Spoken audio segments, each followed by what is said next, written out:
Good morning friends, मैं संजय यादव आप सभी का अपने यूट्यूब चैनल स्काई क्लासेस पे स्वागत करता हूं। आज हम लोग पढ़ेंगे यूपी ट्रिपल एस सी पेट 2023 का प्रैक्टिस सेट 1। जैसा कि हम लोग जानते हैं 27-28 अक्टूबर को यूपी ट्रिपल एस सी पेट 2023 का एग्ज़ाम लगा हुआ है। तो आइए हम देखते हैं पहला क्वेश्चन। विश्व की सबसे लंबी नदी कौन सी है? तो विश्व की सबसे लंबी नदी नील नदी है। यदि भारत की सबसे लंबी नदी पूछी जाए तो भारत की सबसे लंबी नदी गंगा नदी है। और यदि दक्षिण भारत की सबसे लंबी नदी पूछी जाए तो गोदावरी नदी दक्षिण भारत की सबसे लंबी नदी है। भारत की सबसे बड़ी झील कौन सी है?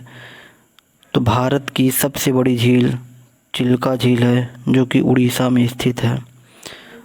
वुलर झील की बात करते हैं तो यह भारत की सबसे बड़ी मीठे जल की झील है, जो जम्मू कश्मीर में स्थित है। और भारत की सबसे बड़ी खारे जल की झील की बात की जाए तो सांभर झील है, जो कि राजस्थान में स्थित है। और पुलिकट झील तमिलनाडु और आंध्र प्रदेश के बॉर्डर पर स्थित है। भारतीय संविधान के प्रस्तावना में नागरिकों के लिए किस न्याय का उल्लेख नहीं किया गया है? सामाजिक न्याय, आर्थिक न्याय, राजनीतिक न्याय, धार्मिक न्याय। तो भारतीय संविधान के प्रस्तावना में नागरिकों के लिए सामाजिक न्याय की बात की गई है, आर्थिक न्याय की बात की गई है और राजनीतिक न्याय की बात की गई है, लेकिन धार्मिक न्याय की बात नहीं की गई है। तो इसमें हमारा उत्तर विकल्प डी होगा। भारतीय संविधान में दल बदल से संबंधित प्रावधान किस अनुसूची में है? तो किस अनुसूची में है? 10वीं अनुसूची में है। 7वीं अनुसूची में क्या है? 7वीं अनुसूची में संघ और राज्य के बीच का संबंध दिया है। 8वीं अनुसूची में भाषा दिया गया है और 9वीं अनुसूची में भूमि सुधार से संबंधित कानून दिया गया है। भारतीय संविधान के किस अनुच्छेद में वित्त आयोग के गठन का प्रावधान है? तो भारतीय संविधान के किस अनुच्छेद में वित्त आयोग के गठन का प्रावधान है? तो अनुच्छेद 280 में है। 263 में अंतर्राज्यीय परिषद की स्थापना के विषय में दिया गया है। 266 में संचित निधि के विषय में दिया गया है और 267 में आकस्मिक कोष के विषय में दिया गया है। मानव शरीर की सबसे बड़ी अंतःस्रावी ग्रंथि कौन सी है? तो मानव शरीर की सबसे बड़ी अंतःस्रावी ग्रंथि थायराइड ग्रंथि है। यदि यही क्वेश्चन आ जाता है मानव शरीर की सबसे बड़ी ग्रंथि कौन सी है, तो उसका उत्तर लीवर हो जाएगा। और ये हम पीयूष ग्रंथि देते हैं। पीयूष ग्रंथि को पिट्यूटरी ग्लैंड कहते हैं, जो मनुष्य के मस्तिष्क में पाई जाती है। और थायराइड ग्रंथि यह मनुष्य के शरीर की दूसरी सबसे बड़ी ग्रंथि है। केंद्रक की खोज किसने की थी? तो केंद्रक की खोज रॉबर्ट ब्राउन ने की थी। कब की थी? 1831 में की थी। रॉबर्ट हुक की बात की जाए तो रॉबर्ट हुक ने 1665 में कोशिका की खोज की थी। अलेक्जेंडर फ्लेमिंग ने पेनिसिलिन की खोज की थी और आल्टमैन ने माइटोकॉन्ड्रिया की खोज की थी। प्रकाश के किस रंग का प्रकीर्णन सबसे अधिक होता है? तो बैंगनी का प्रकीर्णन सबसे अधिक होता है और लाल रंग का प्रकीर्णन सबसे कम होता है। ठीक, तो प्रकीर्णन सबसे अधिक किसका होता है? बैंगनी रंग का होता है। केसरी, मराठा और गीता रहस्य किसकी पत्रिका है? तो ये तीनों पत्रिकाएं बाल गंगाधर तिलक की है। केसरी, मराठा और गीता रहस्य। केसरी जो है वो मराठा भाषा में लिखा गया है और जो मराठा है वो इंग्लिश भाषा में लिखी गई है। भारतीय राष्ट्रीय कांग्रेस का बनारस अधिवेशन 1905 की अध्यक्षता किसने की थी? तो 1905 बनारस अधिवेशन की अध्यक्षता गोपाल कृष्ण गोखले ने की थी। और हम विकल्प को देख लेते हैं। अंबिका चरण मजूमदार ये 1916 में लखनऊ अधिवेशन की अध्यक्षता किए थे। और एनी बेसेंट 1917 में, कब? 1917 में कलकत्ता अधिवेशन की अध्यक्षता की थी। और एनी बेसेंट पहली ऐसी महिला है जो भारतीय राष्ट्रीय कांग्रेस की अध्यक्ष बनी थी। और सरोजिनी नायडू 1925 में कानपुर में अधिवेशन की अध्यक्षता की थी। और यदि यह क्वेश्चन पूछता है कि प्रथम भारतीय महिला जिसने भारतीय राष्ट्रीय कांग्रेस की अध्यक्षता की है, तो उत्तर हमारा उसमें सरोजिनी नायडू होगा। लेकिन इसमें हमारा क्या क्वेश्चन पूछ रहा है कि भारतीय राष्ट्रीय कांग्रेस का बनारस अधिवेशन 1905 की अध्यक्षता किसने की थी, तो इसकी अध्यक्षता गोपाल कृष्ण गोखले ने की थी। बक्सर का युद्ध कब हुआ था, तो बक्सर का युद्ध की हम बात करते हैं तो बक्सर का युद्ध 1764 में हुआ था। 1757 में क्या हुआ था, 1757 में प्लासी का युद्ध हुआ था। कौन सा युद्ध हुआ था, प्लासी का युद्ध हुआ था। और 1760 में वांडीवास का युद्ध हुआ था। और 1761 में पानीपत का तृतीय युद्ध हुआ था।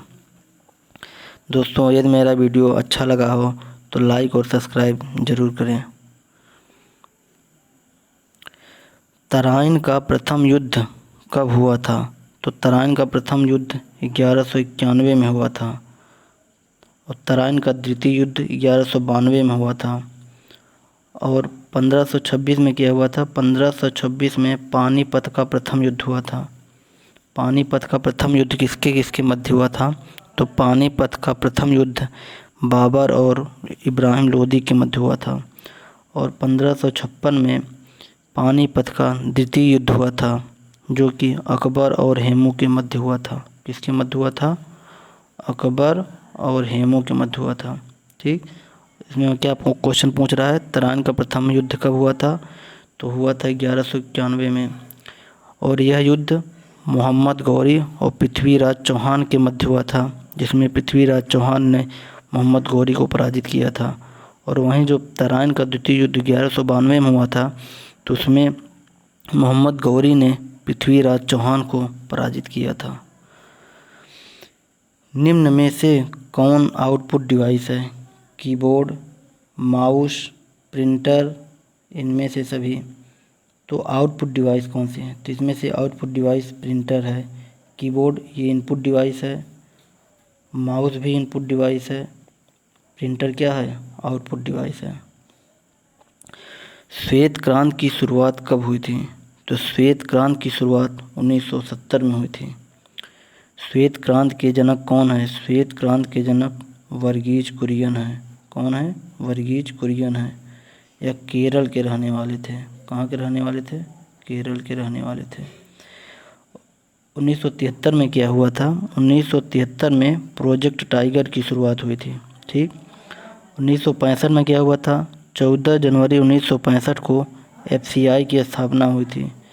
फूड कॉरपोरेशन ऑफ इंडिया की स्थापना 14 जनवरी 1965 को हुआ था। और 1975 को हम कोरिलेट करते हैं, 1975 को 2 अक्टूबर 1975 को क्षेत्रीय ग्रामीण विकास बैंक की स्थापना हुई थी। ठीक है। प्रथम पंचवर्षीय योजना किस मॉडल पर आधारित था, तो प्रथम पंचवर्षीय योजना हेराल्ड डोमर मॉडल पर आधारित था। और ये महालनोबिस मॉडल, ये जो है द्वितीय पंचवर्षीय योजना इस मॉडल पर आधारित था। पांचवी पंचवर्षीय योजना का उद्देश्य गरीबी उन्मूलन था। और छठी पंचवर्षीय योजना का उद्देश्य बेरोजगारी उन्मूलन था। विश्व व्यापार संगठन का मुख्यालय कहाँ स्थित है, विश्व व्यापार संगठन, इसको बोलते हैं वर्ल्ड ट्रेड ऑर्गेनाइजेशन। इसकी स्थापना 1 जनवरी 1995 को हुआ था। इसका मुख्यालय जिनेवा में स्थित है। विश्व व्यापार संगठन का मुख्यालय जिनेवा में स्थित है। न्यूयॉर्क में किसका मुख्यालय है, न्यूयॉर्क में यूनिसेफ का मुख्यालय है। न्यूयॉर्क में यूनिसेफ का मुख्यालय है। और पेरिस में यूनेस्को का मुख्यालय है। किसका मुख्यालय है, यूनेस्को का मुख्यालय है। और रोम में फूड एंड एग्रीकल्चर ऑर्गेनाइजेशन, जिसको हम FAO का मुख्यालय रोम में है। लेकिन हमारा यहाँ क्वेश्चन क्या पूछ रहा है, विश्व व्यापार संगठन वर्ल्ड ट्रेड ऑर्गेनाइजेशन का मुख्यालय कहाँ स्थित है, तो हमारा जिनेवा में स्थित है। यूनेस्को का मुख्यालय कहाँ स्थित है? तो यूनेस्को का मुख्यालय पेरिस स्थित है। अभी हमने देखा था, पीछे डिस्कशन किया था, डब्ल्यूटीओ का मुख्यालय कहाँ स्थित है? जिनेवा में स्थित है। न्यूयॉर्क में किसका मुख्यालय है? यूनिसेफ का मुख्यालय न्यूयॉर्क में है। यूनिसेफ का मुख्यालय न्यूयॉर्क में है। रोम में FAO food and agriculture organisation का हेडक्वार्टर रोम में है। लेकिन इसमें पूछ रहा है यूनेस्को का मुख्यालय, तो यूनेस्को का मुख्यालय पेरिस में है। ठीक है। पहले वित्त आयोग के अध्यक्ष कौन थे? पहले वित्त आयोग के अध्यक्ष केसी नियोगी थे। पहले वित्त आयोग के अध्यक्ष केसी नियोगी थे। वर्तमान 15वें वित्त आयोग के अध्यक्ष NK सिंह हैं। ठीक।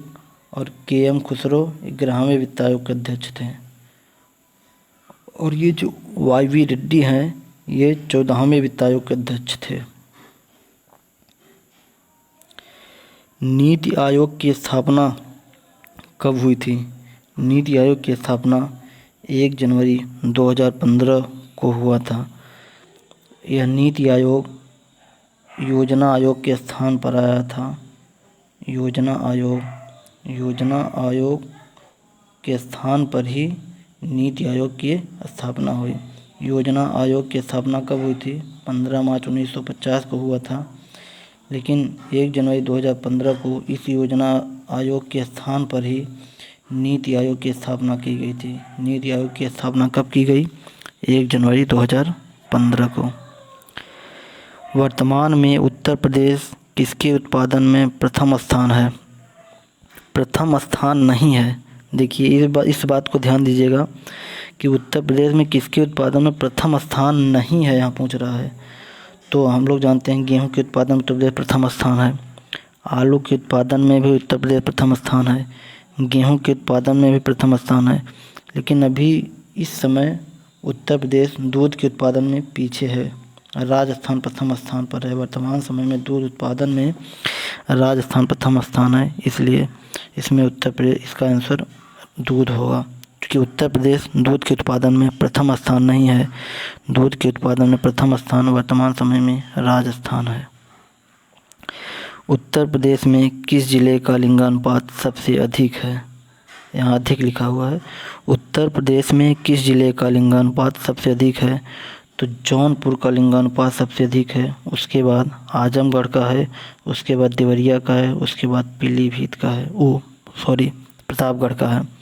तो उत्तर प्रदेश में किस जिले का लिंगानुपात सबसे अधिक है? तो किसका अधिक है? जौनपुर का सबसे अधिक है, उसके बाद आजमगढ़ का है, उसके बाद देवरिया का है, उसके बाद प्रतापगढ़ का है। इसको हम एक प्रकार से याद कर सकते हैं,